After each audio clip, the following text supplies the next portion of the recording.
afternoon. You're taking a look at some graded stakes action from Prairie Meadows on Friday evening. Race number 6, 3-year-old fillies going a mile and a 16th. It's the grade 3 Iowa Oaks. Before we dive into the field, head on over to bets.drf.com. Take a look at the latest and greatest as far as sign-up offers are concerned.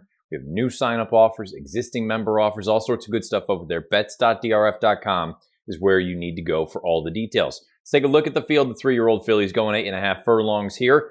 Two horses I think are going to take the overwhelming sort of majority of the action and the attention in here, and deservedly so. The 1 Allele, the 2 Lady Apple. I think they are the two best horses in the race, and perhaps it'll come down to dynamics. Perhaps it'll come down to what you think as far as potential is concerned for each of these girls. Let's start with Allele. This is a horse that goes out for Brad Cox. Highest last out buyer in the field with an 89. Highest last out raw time form rating with a 111.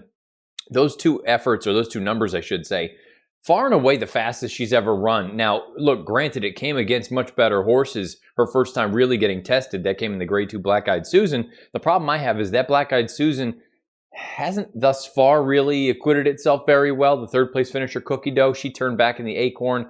Really didn't run all that well, a 72 buyer. The 8th place finisher came back and earned a 73 buyer. So it's one of those instances where you need to make a call. Do you think that the 89 is legit, or do you think perhaps it's a little bit inflated based on what everyone else has done exiting that race? And if she lives more in that high 70 range, then maybe she's a little bit vulnerable in a spot like this. Conversely, I look at Lady Apple and say, you know what? And again, it's very clear. I picked her in the Kentucky Oaks. I'm a big fan of this horse. I think Steve Asmussen does a great job, and I think Ricardo Santana Jr., one of the more underrated riders that we have here in the country. Her Kentucky Oaks effort, I don't think was poor.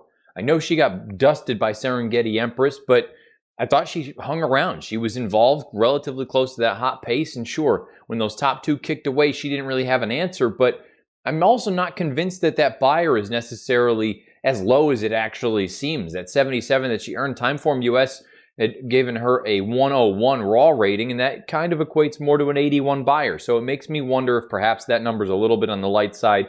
And you see on the flip side and sort of the other side of the coin, as opposed to Allele with the form of that Black Eyed Susan, the form of the Kentucky Oaks thus far has been relatively decent. Serengeti Empress came back and earned a 90 in her next start, and the 10th place finisher came back and earned an 85. Lady Apple, she's the morning line favorite, and I think she deserves to be of the two. The Timeform US pace projector is an intriguing one here because if we take a look, not that there's going to be a blistering pace, but you see that the 1 and the 2 are relatively close to it, with the 4 Sold It out on the front end. We'll talk about Sold It here momentarily. First, let's talk about Beach Getaway. The number 3 goes out for David Van Winkle. Flavia Pratt takes them out. Most recently, a winner at Canterbury in a little stakes race, won by 2 lengths. From a buyer standpoint, a hair on the light side, but really not that far off from the two big girls. You're getting one of the best riders in the country. You're going to be getting a good price as well.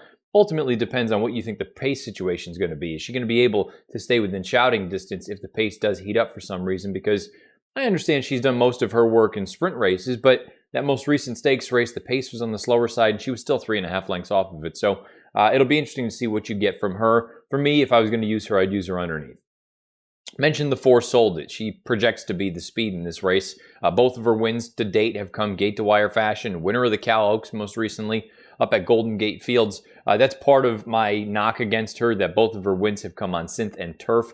She's over 3 on the main track. And to be honest, she's just a little bit on the slow side. But this could very easily be one of those instances where if they let her go, if they give her an inch, perhaps she gets brave and takes advantage. We know Doug O'Neill and Mario Gutierrez and company, when they ship in, they usually ship in for good reason.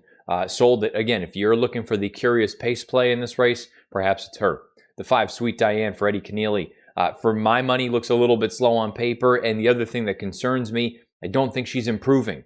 You take a look and see what she did in her second lifetime start. Last September as a 2-year-old, she earned a 74 buyer. In her most recent start, she earned a 71 buyer in a race that thus far has come back very weak. She's multiple stakes place. She's grade 2 place, 2 starts back in that Fairgrounds Oaks, but I just don't think of her really as a win contender in here. Maybe I'd use her underneath if you're looking for a big number, but I think she's up against it here in a spot like this. The number 6, Taylor Spirit. This is a horse that most recently won a stakes race at Prairie Meadows, going a flat mile. From a time form standpoint, she earned a 105 rating.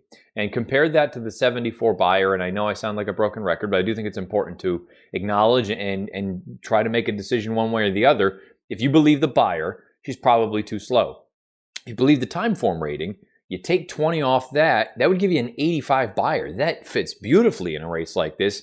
She's 5-1 in the morning line. I don't think I would take her at 5, but if you told me she were to float up, and I think she might, she floats up in that 7-8-1 range, and you believe the time form rating, she's definitely intriguing at a bit of a number. And the 7 will wrap things up with Scat, Rattle, and Roll for Kelly Rubley, most recently a blowout winner at Laurel, a one-turn event. Tried 2 turns at Delaware, 2 starts back, couldn't quite get the job done.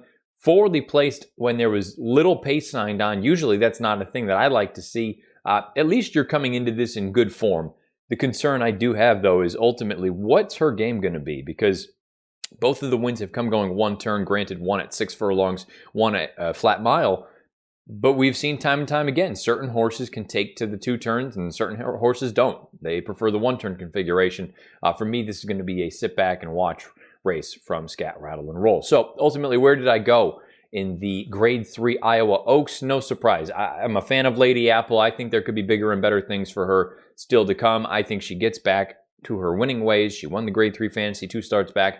I think she gets the job done here. I went 2, 1, 6, and 3, admitting that I think it goes through the inside 2 fillies.